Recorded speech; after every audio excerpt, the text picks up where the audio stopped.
The WTO agreements are lengthy and complex because they're legal texts dealing with a wide range of activities. Clothing, banking, telecommunications, food standards are just some of them. I won't count them all. But a number of simple fundamental principles run throughout all these documents. And these principles are the foundation of the multilateral trading system.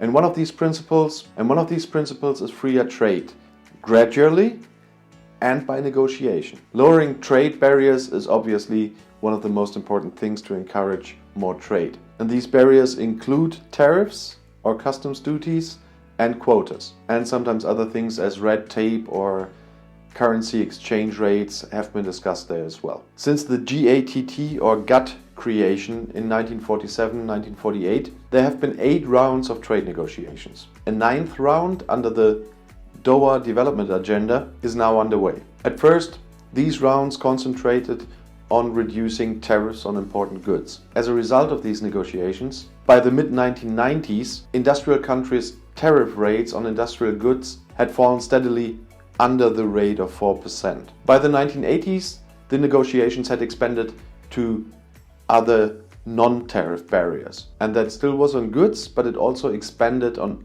other areas such as services and intellectual property. Opening markets can be beneficial, but it also requires adjustment. The WTO agreements allow countries to introduce changes gradually. That happens by the so-called progressive liberalization. Liberalization is, by the way, the worst word to pronounce for a non-native speaker, just for you to know. You don't want to know how often I tape that word when it comes up in texts. But we were at the point that countries were allowed to introduce new arrangements gradually.